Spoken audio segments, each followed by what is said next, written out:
Hello, and welcome to Talk to the Doctor, your go-to podcast from Pure Natural Health, where we help you take care of your body naturally and with love. Today's topic is one that touches almost everyone over 50, sleep. Have you ever found yourself staring at the ceiling at 2 a.m. or waking up tired even after a full night in bed? You're not alone.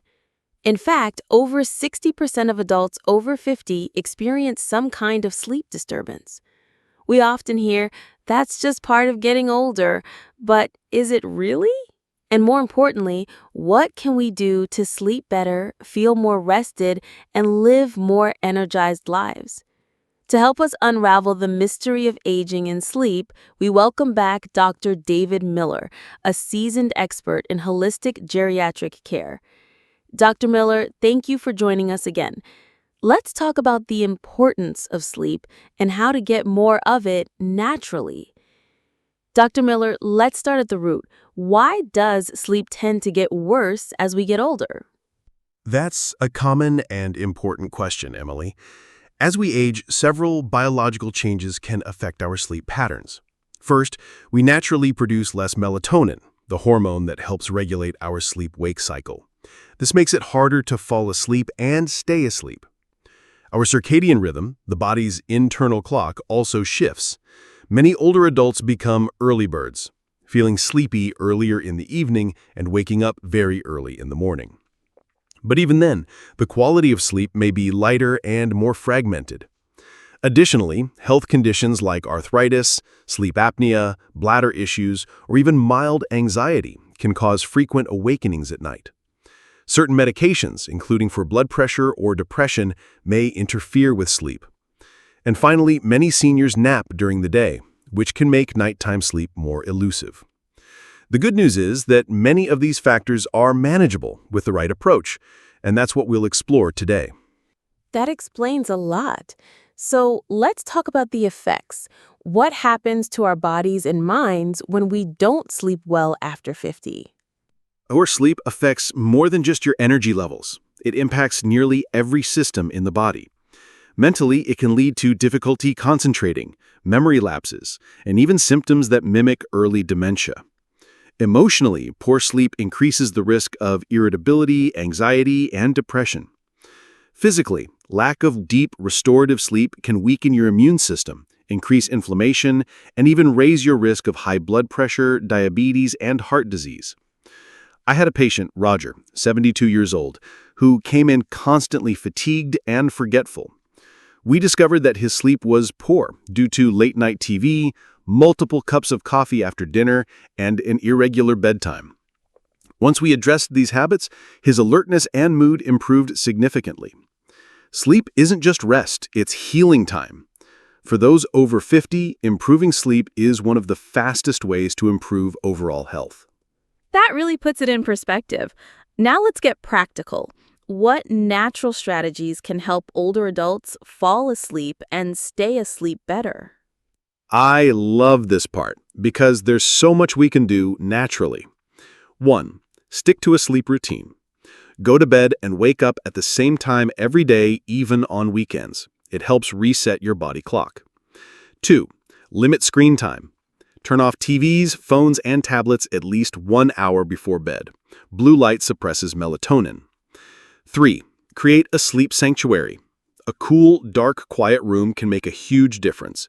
Use blackout curtains, earplugs, or white noise machines if needed. 4. Watch your diet.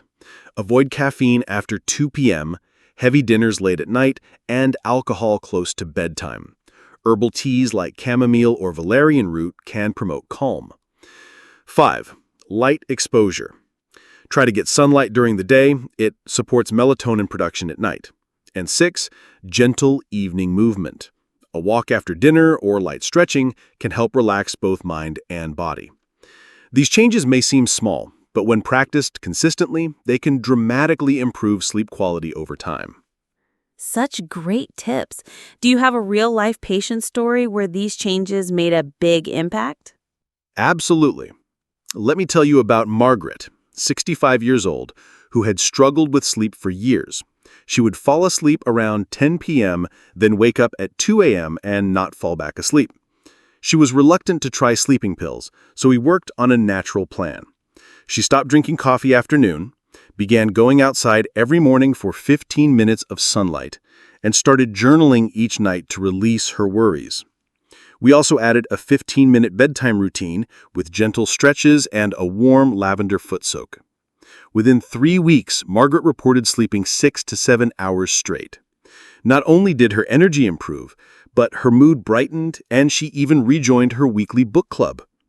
It's all about consistency and creating a calming rhythm for the body to trust. That's such a beautiful story.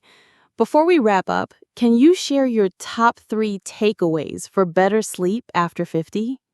Certainly, Emily. Here are my 3 top takeaways. 1. Respect your sleep schedule. Regularity is key.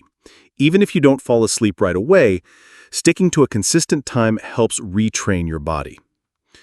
2. Treat sleep as a ritual.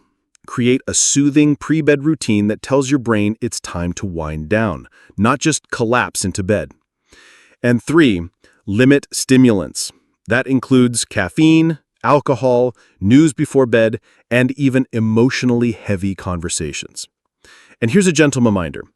If you've struggled with sleep for years, you don't have to keep suffering in silence. Natural changes can work wonders, and if needed, professional help is there for you. Thank you once again, Dr. Miller, for the calm, clear advice and for reminding us that even something as simple as sleep deserves our care and attention. To our listeners, if you've been tossing and turning lately, please know you're not alone and you're not powerless. Try 1 or 2 of the tips Dr. Miller shared today. Let your bedroom become a place of peace again.